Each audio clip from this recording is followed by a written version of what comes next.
রহমতে আমি পাপী নই।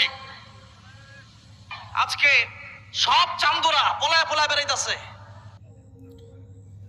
এই ভিডিওটাই লাস্ট পর্যন্ত দেখেন, তারপরে কিছু কথা বলতেছি। অল্প দেখেন ভিডিওটি, কি অবস্থা।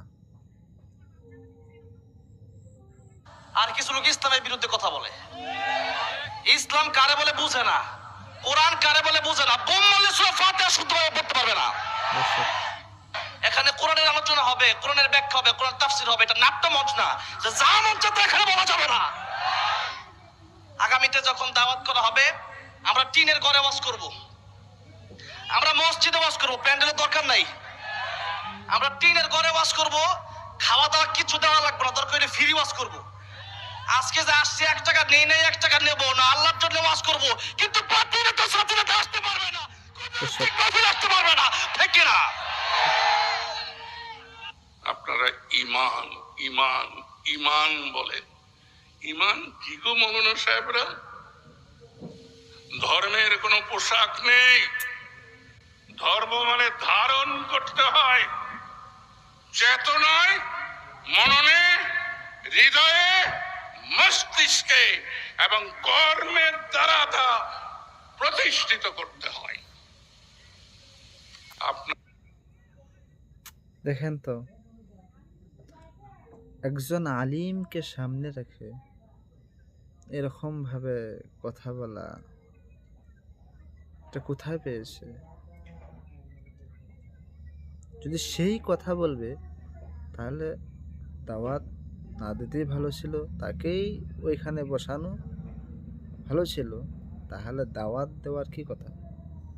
দাওয়াত দিয়ে আনে এরকমভাবে আলিমকে সামনে রেখে, সে হোক না যেটাই হোক না কেন, এরকমভাবে কথা বলাটা কিন্তু বিলকুল ঠিক নয়। আসুন আগে দেখুন কি হয়। আপনারা উলামায়ে কেরাম এর বাংলা করলে কি দাঁড়ায় গো? আমার মুশকিল হয় কি, আমি আপনারা যখন মোনাজাত করেন আমি কিন্তু আমিন বলতে পারি না। আমি কিন্তু কোন আলেমের মোনাজাতে আমিন বলি না,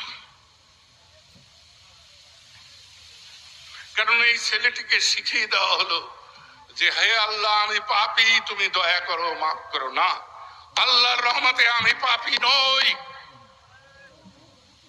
আল্লাহ আমাকে দিয়ে এখনো পাপ করায় নাই। ভালো ভালো কোন নারীর ইজ্জত নষ্ট করেছি এই অভিযোগ 86 বছর বয়সেও কেউ দিতে পারে নাই। কিন্তু না, কিন্তু ক্ষমা প্রার্থী আমি নই। ক্ষমা চাই অপরাধী। আমি আল্লাহর বান্দা, মাফ করবেন। আর আপনারা যারা আলেম মহোদয়রা আসছেন ওয়াজ করতে, তাদের সময় নষ্ট করলাম, সেজন্য ক্ষমা চাচ্ছি। আপনারা সুন্দরভাবে করুন। আপনারা খুব ধৈর্যশীল মানুষ, আমার ধৈর্যটা একটু কম। আমার জন্য দোয়া করবেন, আল্লাহ যেন আরো ধৈর্য দেয়, বলেন আমিন। 10-15 মিনিট কথা বলবো, খুব ইচ্ছা।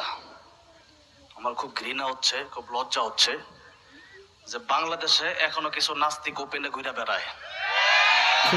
মাহফিলও কিছু নাস্তিকরা এখনো কথা বলে। ঠিক ঠিক। আমার মুসলমান ভাইয়েরা, আজকে আমরা এমন ইমানদার হইছি, খালি ডরাই খালি ডরাই খালি ডরাই। মুসলমান কি কুকুর বিড়ালের মতো ডরাবে নাকি? আল্লামা সাঈদী বলেছিলেন, বিড়ালের মতো 500 বছর বেঁচে থাকতে চাই না, সিংহের মতো 1 ঘন্টা বাঁচতে চাই। মুসলমান আজকে আমরা বিড়ালের মতো কাপুরুষ হয়ে গেছি, কাপুরুষ হয়ে গেছে। আমরা প্রতিবাদ করতে জানি না, যে যাই বলে তাই মেনে নেই। মেনে নেওয়ার কারণে আজকে আমাদের অধঃপতন হয়েছে। মানা যাবে না, মানা যাবে না। আল্লাহর কোরআনের পক্ষে হবে মানবো, আল্লাহর কোরআনের বিরুদ্ধে যদি আমি বলি, এমন কি ডক্টর ইউনূস সাহেব এখন ক্ষমতায় আছেন, তিনিও যদি আল্লাহর কোরআনের বিরুদ্ধে বলে, ছাড়তে হবে? ছাড়তে হবে না।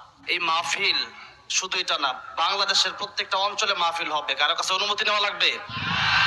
মাহফিলের অনুমতি দিচ্ছে কে? এই মাহফিল প্রতি বছর হোক, আপনারা চান কি চান না? যদি প্রতি বছর আসলে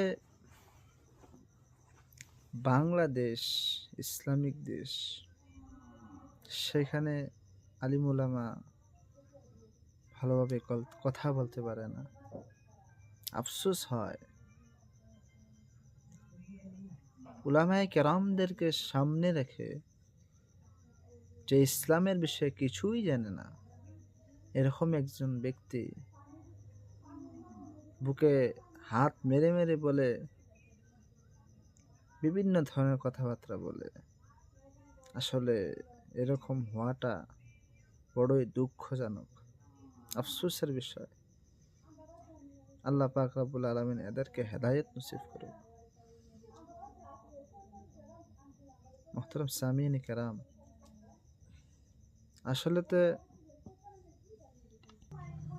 আসলেতে কি হয়েছে,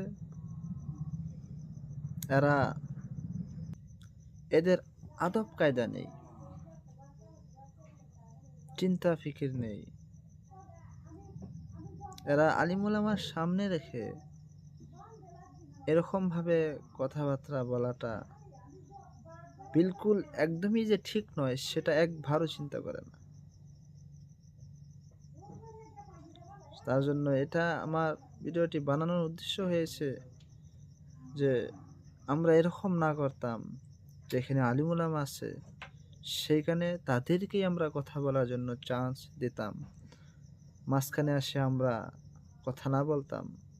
কারণ তাদেরকে আমরা যেহেতু দাওয়াত দিয়ে আনিয়েছি, তাদেরকে বলতে দেন না, তারাই বলুক, তারা বলুক আর আমরা শুনি, তাদের থেকে কিছু আমরা কথা শিখি, তার উপর আমল করি, সেটা আমরা চেষ্টা করি। এরকমভাবে আলিম উলামাকে পাশে রেখে এরকম কথাবার্তা কিন্তু ঠিক নয়। আল্লাহ পাক রব্বুল আলামিন সবাইকে বোঝার জন্য তৌফিক দান করুক, সবাইকে আলিম উলামাকে ইজ্জত করার জন্য, সম্মান করার জন্য তৌফিক দান করুক। ওয়া মা আলাইনা ইল্লাল বালাগ।